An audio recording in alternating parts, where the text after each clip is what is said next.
Well, good Monday morning, everybody. Hello, James Slim Overton here. And every day we rise is a great day to be alive. And welcome to Portsmouth Coffee Talks morning show. And we're here with, hopefully, Leah will come on later. We're here with regular host, the Colonel, and of course, I'm Slim. And we have guest hosts. We have John, Mark, Ray. Good morning, everybody. Good Good morning, morning, sir. sir. Good Yeah. morning. After, I hope nobody's still eating turkey. Not Uh, at the moment, but That Only should be over. Should be over by now. no, But anyway, not I got anyway, we. not yeah, I got that sandwiches. sushi casserole I'm still working on. Yeah. You still have some of that? I'm coming around your house then. Yeah, man, I've been eating it at least 2 times a day.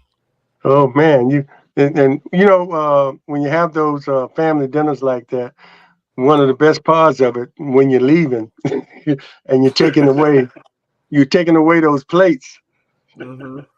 and Yep. then you don't have to cook for about 2 or 3 days afterwards. Yep. But anyway, good morning, everybody. And we're here this morning. And our topic, we're here with the host this morning. Our topic is going to be, you know, third party candidates and how will they affect the 2024 presidential election?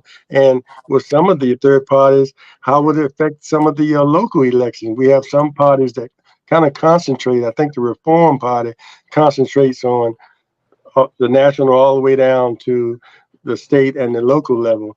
But anyway, we're going to talk about that this morning. And one of the things I guess everybody on this feed can remember that it was speculation back when Ralph Nader ran, and I think he was part of the Green Party at one time and the Reform Party. But when he ran, it was speculation that he cost Al Gore the election because he made some noise with that Green Party or his third party. So that could happen again. So let's talk about it. Mark, why don't you start us off? so good morning, everybody. Good morning. Um, Third parties, fourth parties, fifth parties. Over in Europe, there've been a number of our closest allies have multi-party democracies, and we're kind of the retarded uh, friends across the Atlantic who do everything behind the Europeans. Um, but the value of multiple parties is it's not just an either or. A lot of different points of view can be represented when you have a variety of parties. The other thing is the extreme partisanship that we have seen over the last few decades here. Um, I would say going back to the 1964 election um, with Barry Goldwater and Lyndon Johnson, um, it's harder to have that sort of climate when you're breaking it up over multiple parties. So you have to be able to offer something to the electorate that builds a coalition if one party doesn't dominate in a parliamentary form. I've been sort of envious of that model.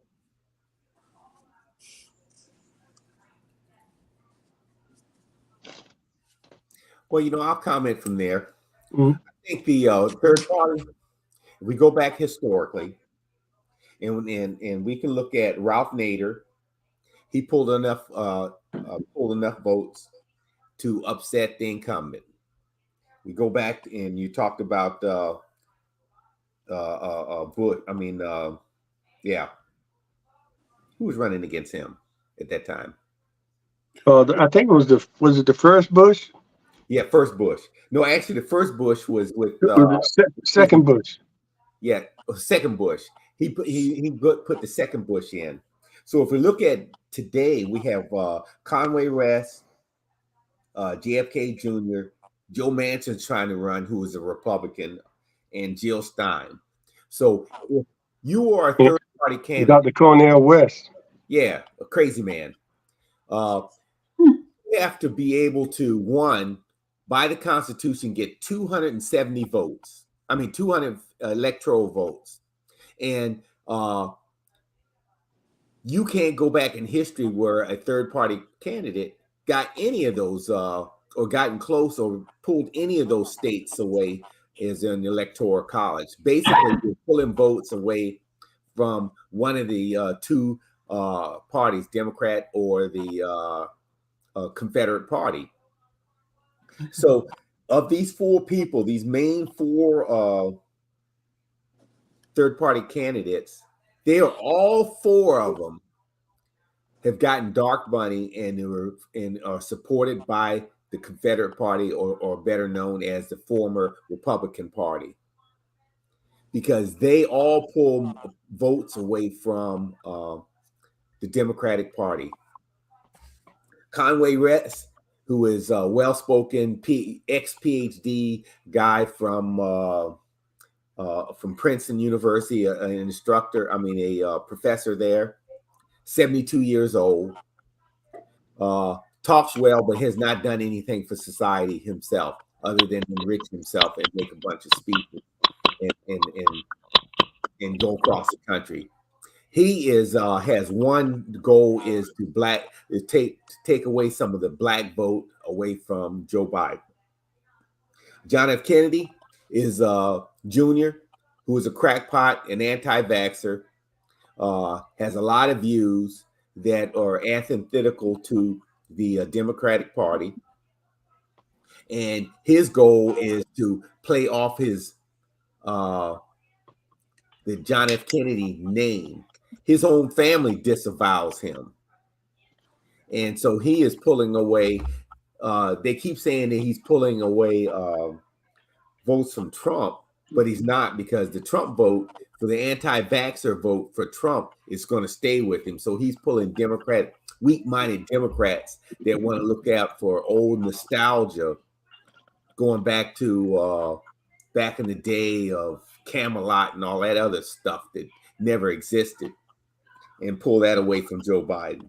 Joe Manchin just wants to be relevant to get some more campaign thing, because he knows he couldn't win in West Virginia because the governor there is running for his Senate seat, and so he's running for the hills. And so his main play is, so he's been on the pseudo Republican side forever, because he stopped the filibuster and stopped Joe Biden from getting a lot of the legislative victories in him and Sinema. So his play is, I'll gain enough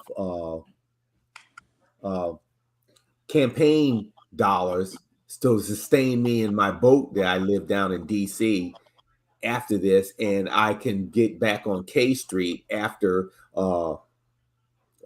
Trump comes back in office. And so his main vote is, I'll pull enough votes away from, or moderate votes that disenfranchise voters from Biden, and also putting Trump back in.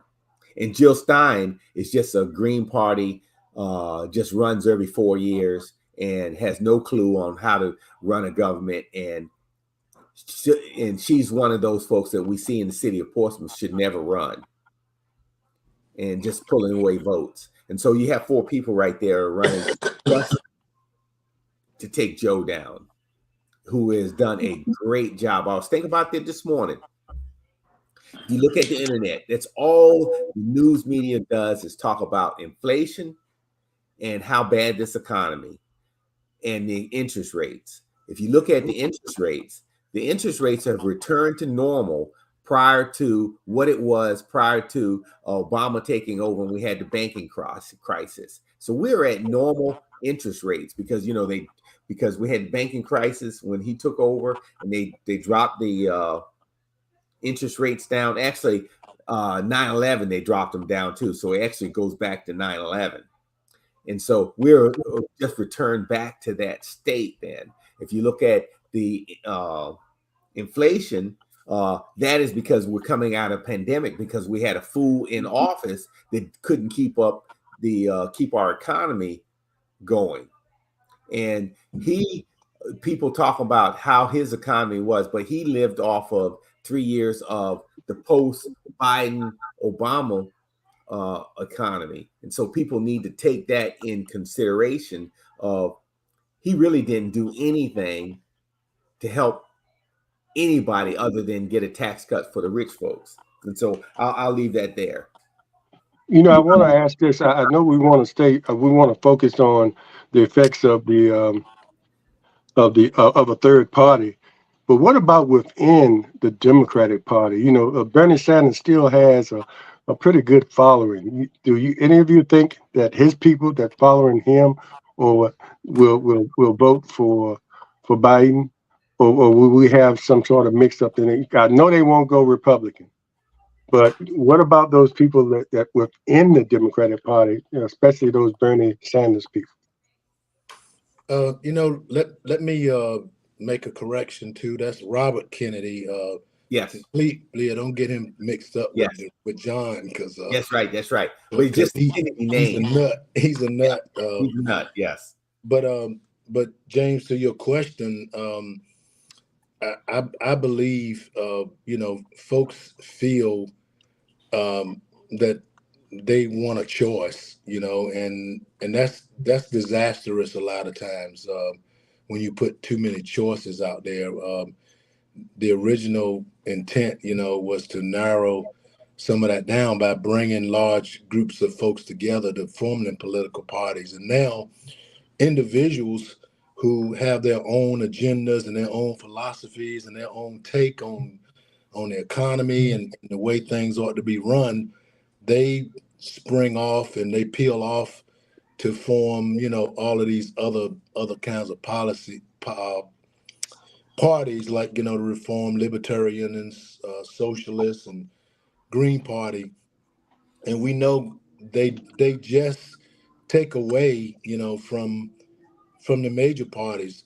But one thing too that's happened, with the Democratic Party, we all know, they have kind of taken, the African American population for granted, and did and generated and just assume automatically that we're gonna go Democratic, and that's what's really caused a lot of African Americans to kind of look in other directions.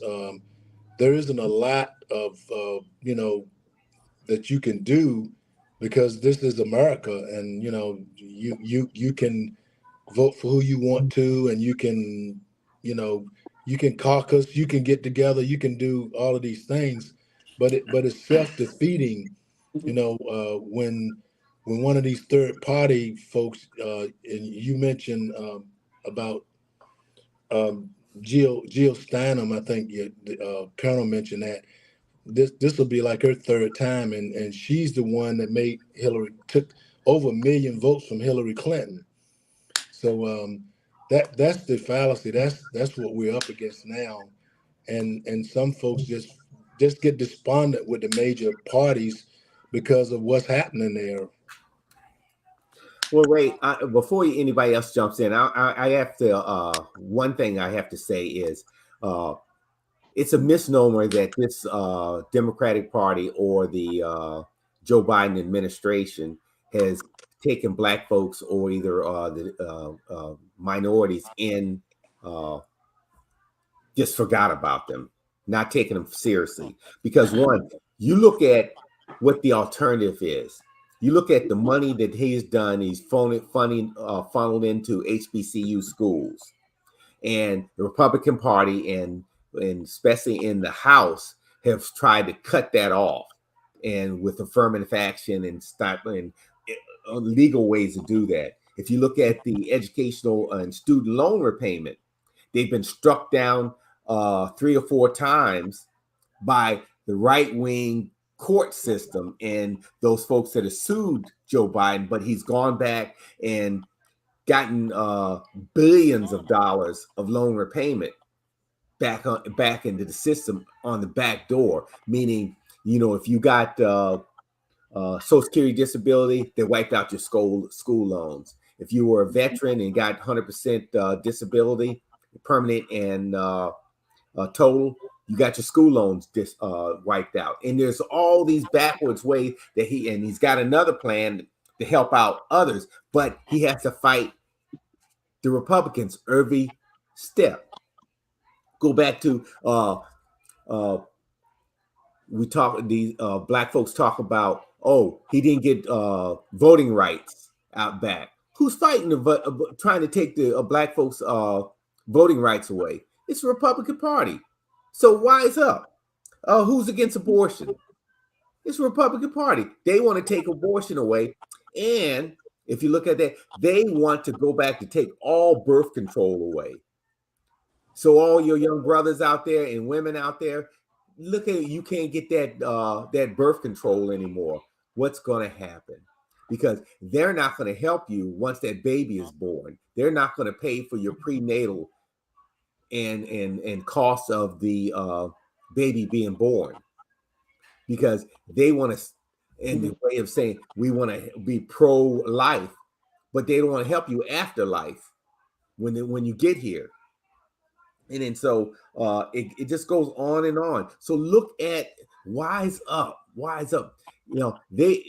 The Black unemployment, Hispanic unemployment, Asian unemployment is at 50-year lows. Now tell me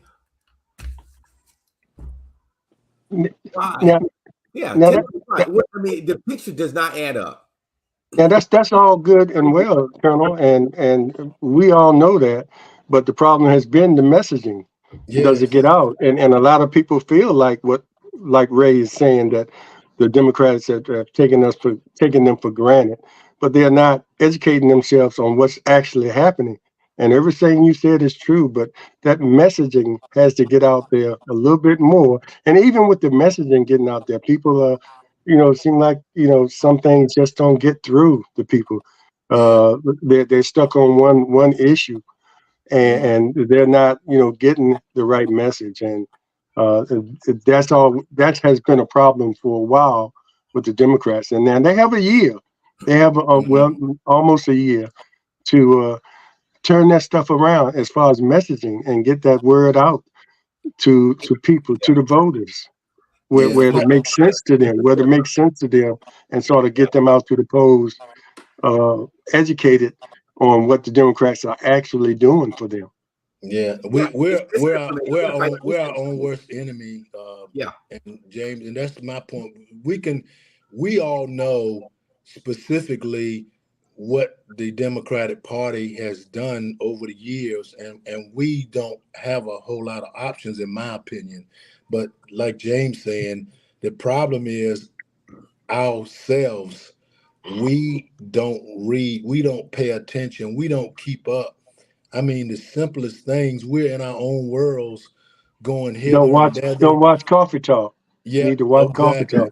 Talk. And that's the big problem that we have, as African Americans. We just don't keep up. And then look what happened in this just last, even in local elections. There were thousands of folks that didn't even know there was an election. When I worked out on the polls, they were, who we voting on, who's running, and that's where things got to start. The bigger issue though is, what difference can these third parties make? And that's where the rubber meets the road. When you look at, there's some duplication in some of the beliefs and philosophies, but as a whole, the strongest, and we all know, is it boils down to money.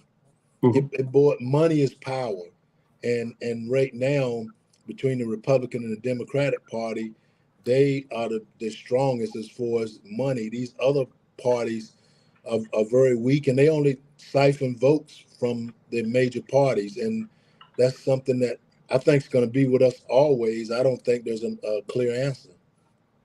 Hey, John, Yep. down in your area, thinking about the third parties, Ross Perot, remember him? Wasn't he from Texas? Big eared guy out of Oklahoma State. Yeah. Oklahoma? Okay, close enough. Yeah. Boone. No, that was Boone Pickens. But yeah, Ross Perot's from here. Yeah. But I mean, I don't really have much to add. That's why I haven't said a word because what everybody has said is true. The third party first is this third party movement is being funded by Republicans. Yes. The underpinning is Republican money. And we call it we say dark money, but it's clear as day. It's out there. It's Republicans. It's think tanks. So they're putting the money out there, and their whole purpose is that they have a combined strategy. The strategy is that we show you these other pieces of gold over here. We give you these 30 pieces of gold that you might want to play with over here. And while you're doing that, you're going to be taking votes from the devil, from the good person and give them to the devil, or you just won't vote. And we only need a few people to do that. So we'll throw Jill Stein, who yes, she's Green Party and climate change, but Joe Manchin Thomas and Ray put it succinctly. They're in it for themselves. Joe Manchin, he was going to lose in his own election. That's why he got out there. The new governor was going to be the new senator. Robert Kennedy Jr. is a fanatic. And like you and I were saying before we even started, Slim, I spend all my time going, why don't people listen? Why aren't they thinking? I mean, it doesn't matter that Biden is older. It doesn't matter uh, that Biden may be a little slower. If we all get older, we're all going to get slower. But it matters that he has a administration behind him that is going to do the work that he would like to have done. If you put Trump in, he's going to have an administration behind him that is going to do the work that he wants done. And right now, he's told everybody that the work that he wants done is I want to put media people in jail. I want this to be almost uh, uh, um, a government, autocratic government. I want to make sure that I have all the power assembled in the presidential branch and nowhere else. If that's the kind of country you want, then it doesn't matter. Go vote for Biden. Go vote for Trump because that's what you're going to get, or go vote for a third party. If that's not the country you want, if you want a democracy or what we believe to be a democracy, then you stay with Biden. The third parties aren't. There's never going to be a third party that gets 270 votes. Right now, it's not set up that way. They're going to have to change it back to where it will be no more electoral college. It will just be the most votes win. And they know if Hmm. that happens, they switch that back, then they lose all day long. Because even though they have little states that have red sections, those states don't have enough people bigger than my housing area. I always do this as a joke, but Utah and South Dakota don't have anybody. There's not a big place. You can't match that against a San Francisco or a Los Angeles or Yeah. Dallas Metro. We have 17, 6, 7, 8, 9 million sitting in the Dallas Metro area. Yeah. Yeah. So, Mark, when you look at some of these third parties, you look at some of their doctrines or their platforms or what they stand for. Some of them don't sound too bad. If one of them gets traction, you have some of them that advocate getting rid of the electoral college and letting it be, whoever gets the most votes wins. So, do you ever? It hasn't happened yet, but do you ever down the road if people really start looking at what some of these groups stand for and what they want to do, that it ever gains any kind of traction that we could have a three-party system? So I was very active in Green Party politics in Virginia back in the 90s. And I was really, the thing that pushed me out of the Democratic Party fold was when we had an election in which our choices were John Warner for U.S. Senate, not Mark Warner, but John, and this this new Democratic Party candidate affiliated with Lyndon LaRouche, who ran for the House of Representatives from a federal prison cell a few times here in Virginia. That completely blew my mind that somebody could be incarcerated and run for a seat on the House of Representatives. Now, in today's climate, I could name several people who probably ought to be incarcerated who are in the House of Representatives, but I digress. So I really felt that we needed an alternative to what was there. Nobody would run in the Democratic Party because Warner had so much strength in the polls in Virginia. So this fringe person grabbed the mantle of the Democratic Party and ran, and still got beaten. But there are other ideas out there. The trouble with the Green Party, as I said, I was associated with them, is that they wanted to start at the top to build the party. So they were focusing on candidates for higher offices and not doing the groundwork that you need to form a real party. You need to get elected to school boards. You need to get elected to city councils and county boards of supervisors.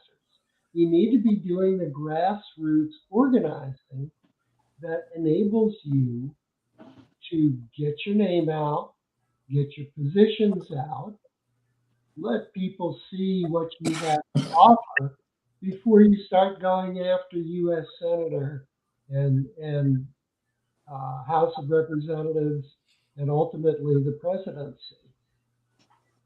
In Europe, as I was talking about before, they've done all of that. Mark, you're so correct. Yes. Yes, the Green Party or any third party needs to build from the downward, upward. But on the national scene for the presidency of the United States, it is an impossibility of having a viable third party candidate because one, you have to get 270 votes. Slim, you talked about that stuff about, they want to do the most, whoever gets the most votes, they win the presidency. But you have to change the Constitution, and you will never have that get by, have a constitutional convention to change the Constitution to do that because it'll never happen. So that is all white noise that we have to look past that. And it's never going to happen. We have to look at that, and from an educated process, it will never happen. Sounds good.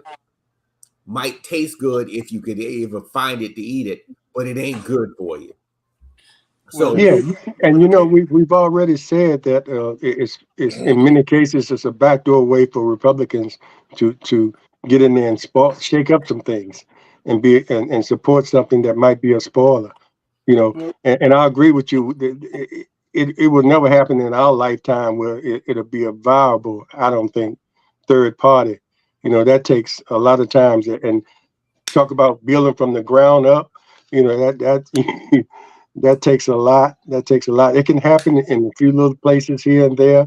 In Portsmouth, you have a certain party that takes over or makes significant moves on the school board, city council, and things like that. But you're right. Nationally, it'll never happen. But Republican-backed groups like that could spoil something, could shake up something nationally.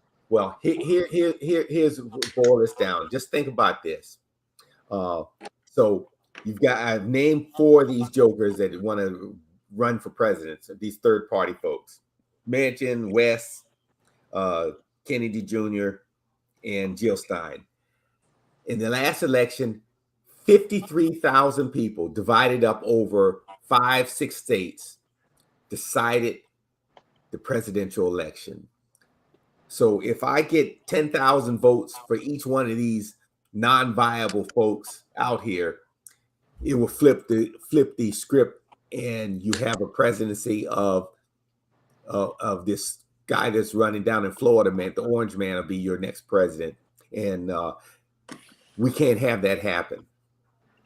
But if you look at January 6th, the plan was, if I stopped the counting of the Electoral College and we get it past that, and say, for God forbid, that nobody gets 270 votes, if one of these third-party candidates concentrated their electoral power into 1 or 2 states and took away and put off a state, and nobody got 270, guess what happens?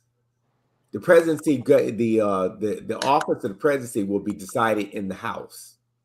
Who owns the House? Who owns the House? Just look at them. The crazies. The crazies.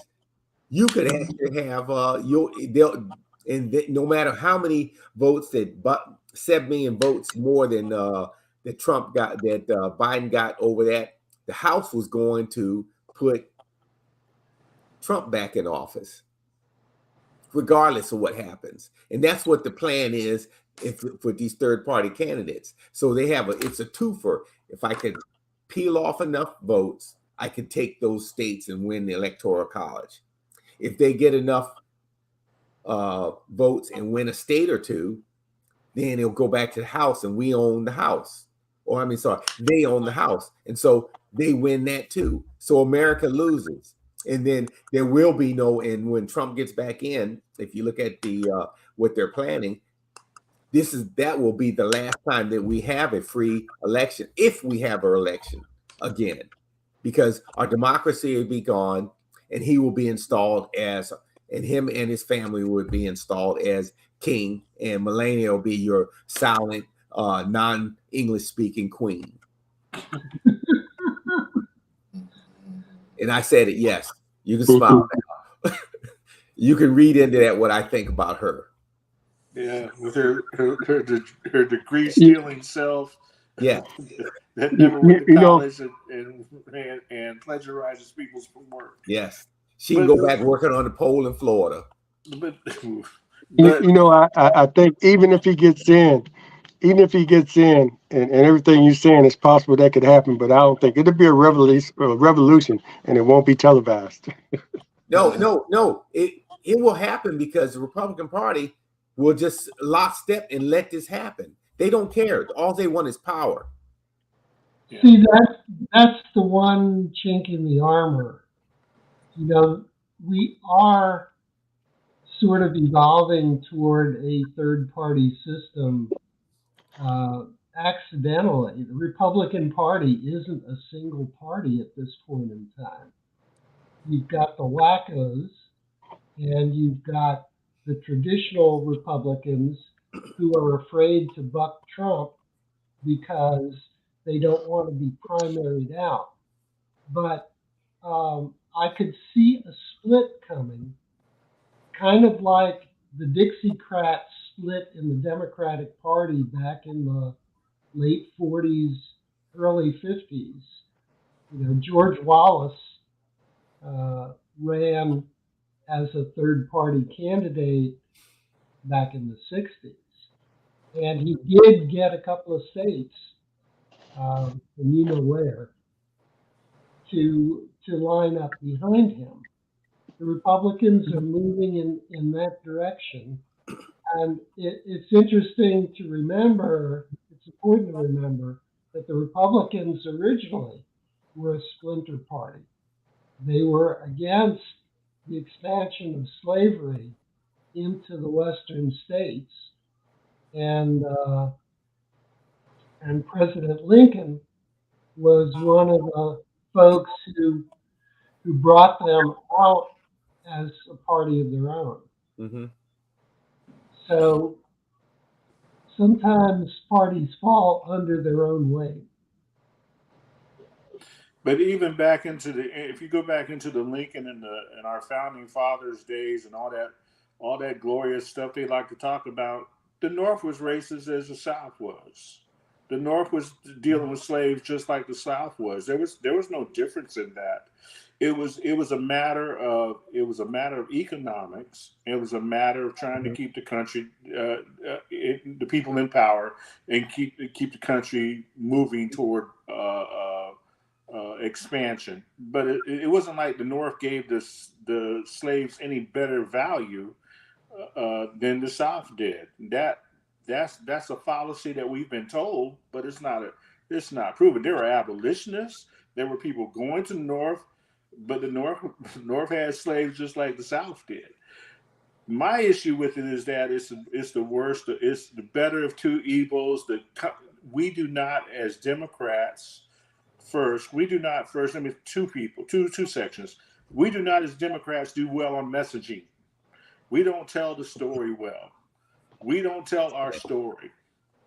And second part is we are the combination of many of the minorities that the white minority wants to get rid of.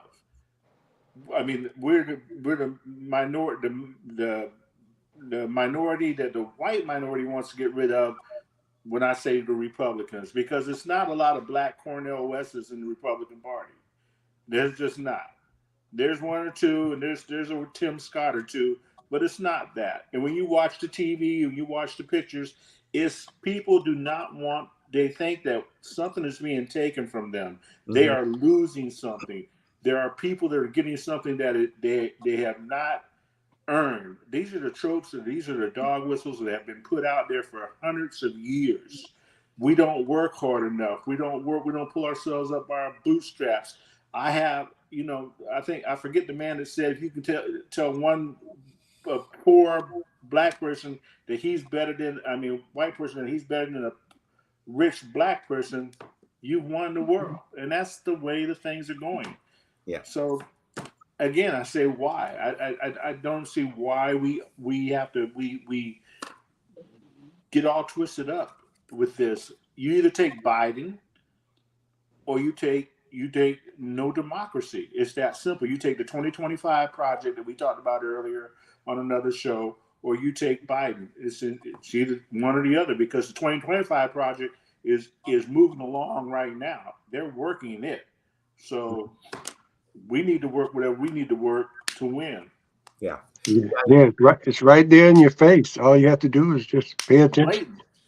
Yeah. It's blatant. And the man says, I want to do this to you. This is what I'll do on my day one.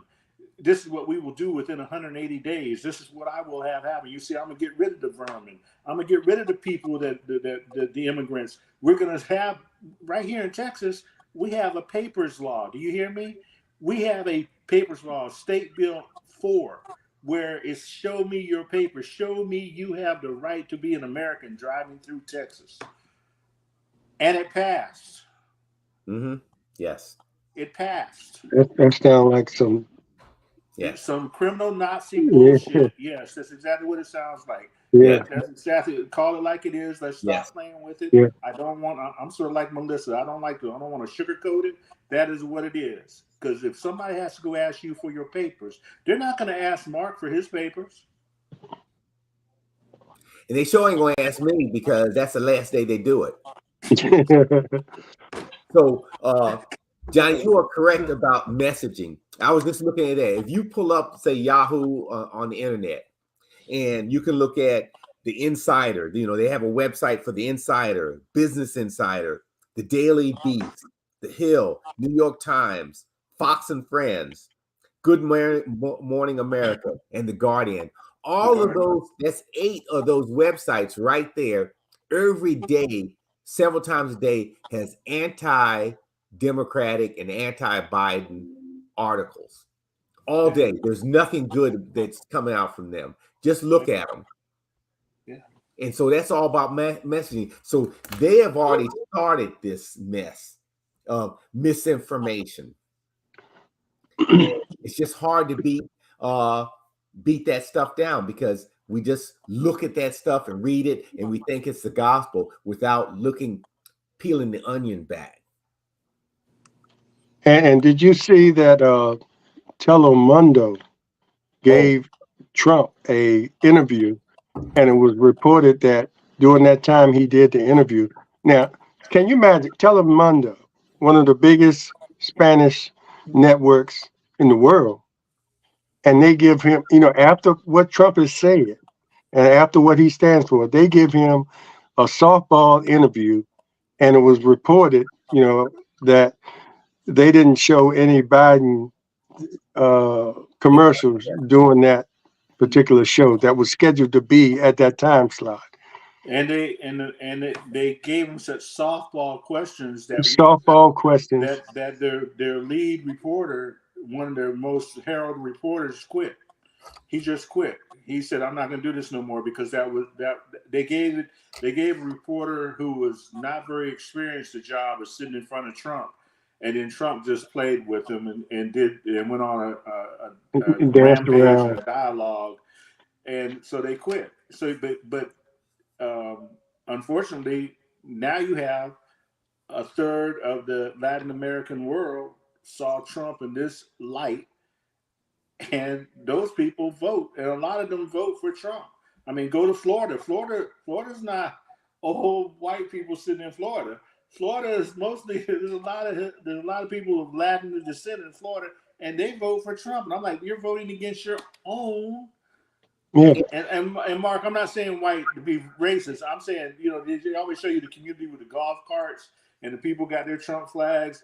Well, those aren't the ones I'm talking about. You're talking about little Havana that said, I'm not going to vote for anybody but Trump because Biden didn't do something for Cuba back in the 1492 days. I mean, come on. It's bizarre. Nobody else did either. No, no. I mean, Castro died. We deal with a lot of countries that we used to say were our enemies, but now they're people. I mean, I'm talking to you on an iPad. We can make this iPad in the United States, but we don't. They make it in Japan. I mean, in China. But right now, if you listen to Republicans, the Chinese are our worst enemies. China, TikTok, our worst people. They're subjugating our espionage, our country, and they're subjugating and taking our children minds away from them. Yeah. Come on. well, you know Well, what, John, you said it earlier, and it's already been said by a few of us that all of this is about manipulation of people, manipulation of thought pattern processes. Because, and as James says, people just don't. I hate to put it that way in some cases, but they're so dissatisfied and displeased with politics in general that they really don't care. I mean, they'll tell you that when you walk up to them. It doesn't, the old saying that's old as some of us. It doesn't matter. It doesn't matter because they're gonna do what they want to do anyway. That's one of the most ignorant things that we hear, and we're still hearing it. And it is so sad when folks, and I'm not just talking about black folks. I'm talking about all folks. That because you hear it from them. They think there's no use, and all of these other parties, they're just spoilers, and they're just being manipulated also. And it's all about control. They want to control people's minds. They want to control money. They want eventually to it to be a dictatorship. Really, if you think about what Trump's trying to do, that he's writing his book on it, on control, and that's what he's trying to do. With and that's why he embraces these dictators across the world, because as a business person, that's how he runs his business, and that's how he thinks he wants to run this country as a business person. And then you are in absolute control, and it is just a sad state of affairs that we're slowly. I don't know what it's going to take to wake folks up. Maybe it's got to hit them millions of them directly, and right now I guess it's not happening. Well, they don't want to. The Republican Party doesn't want to represent you. They want to rule you.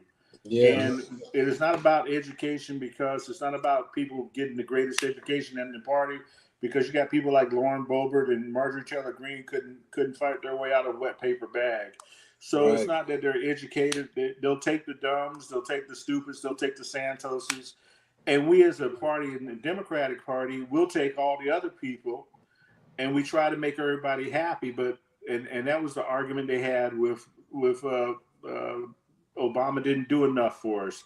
He didn't do enough for black people. He didn't do enough minorities. Well, Obama can only do so much. They showed you what power a president actually has when they did not allow him to push his judicial candidate through the Supreme Court for a year and get pushed 2 or 3 of theirs through in 4 months.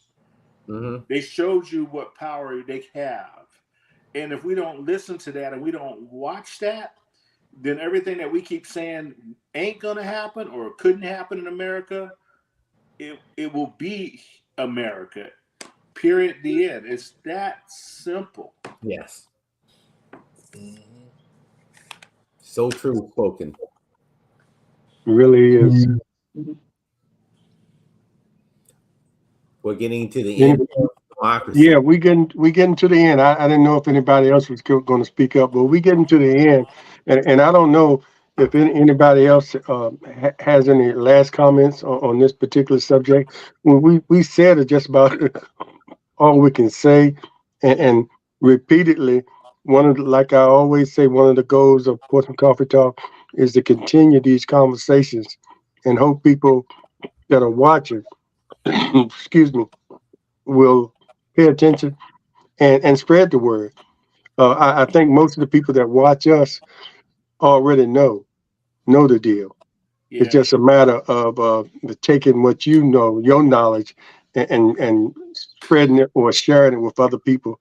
That because you out there every day, you hear the crazy excuses people say that they're going to vote from Trump, and sometimes I say walk away, but that's not the time to walk away. That's the time to stand there and hopefully try to educate that person. I hope you can get to them. Because if you walk away, you walking away from somebody with that same mentality that they're going to carry with them to the voting booth. So, yeah. And one other thing too, James, this polling stuff is for the birds. It is much too early to be calling it for anybody, and you don't even really know the consistency and the demographics of who they're polling. And I think it's just the media that's manipulating a lot of that, and scaring people and, trying to make things happen for sensational purposes. And that's why we got to be careful in having some kind of faith or reliability in these polls, because it is much too early. I mean, you can remember what they were saying about Bush and Obama. and Trump in the beginning. Exactly. And They and, had and it was all wrong. The numbers proved them all wrong. And so that's what we got to be careful with. because there's so many polls out there. I guess it depends on who's doing the poll, and a lot of those pollings that they blast up there, that might be part of the strategy too. I wouldn't be surprised if that's a part of that 900 and some page the 980 page Project 25, John. Yeah, I bet you it's in there somewhere 2025 about polling. It probably is, and the polls is always a poll is just the way you ask a question. Yeah, It's the way you ask a question to a person and the way they receive the question. That's all it is. And I can make the poll work any way I want to make it work. Yeah, by asking the question. And I guess who you asked. I've been on this earth 69 years, and I've never been polled by anybody as far as national poll. I never got a call. Say, let me ask you these questions. All I got was a TV one. They asked me that I like the TV and that I like my Spectrum. So one of the things that informs my day-to-day activity is a saying, and I don't remember the origin of it, but it goes, all it takes for evil to triumph is for good people to do nothing. To be quiet. And so I refuse to fall into complacency. I refuse to fall into depression. If things are not going my way, it means I need to pick up my game and work harder and talk to people and try to move the pointer in the right direction. I am encouraged by the outcome of the elections in Virginia. I moved here when Virginia was a very red state, and it's now at least purple. And it was the capital of the Confederacy. So I don't believe I'm the one responsible for that movement, but I am in part responsible because I refuse to accept the status quo, and I want to see continual improvement. Well, look, I want to thank all the guests today coming on, and it's always intriguing conversations that we have, and everybody has an opinion, and like I always say, we have an opinion, but it's usually based in fact because we prepare for these shows before the subject comes out, and we kind of prepare, so we kind of combine how we really feel, and then sort of base it with facts. So I want to thank all you guys for coming on this morning. And this Thursday, we're going to go back to a local issue, someone I've been trying to get on here to talk about the housing authority here in the city of Portsmouth. One of the director of the housing authority will be a guest on here. And I think it's something, hopefully, it's something that we can share or get a lot of information on what's going on. There's been a lot of talk about what goes on in the housing in our housing areas, and I think it's something that we need to talk about. So we'll have that, and we'll pick back up with our host talk in December. We're going to continue bringing these issues up and making sure that we get the word out. So thanks again for everybody, and remember, be aware, be informed, and most of all, be involved. Take care. We'll see you next time. Take care. Bye bye now. Take All care. right. Take care.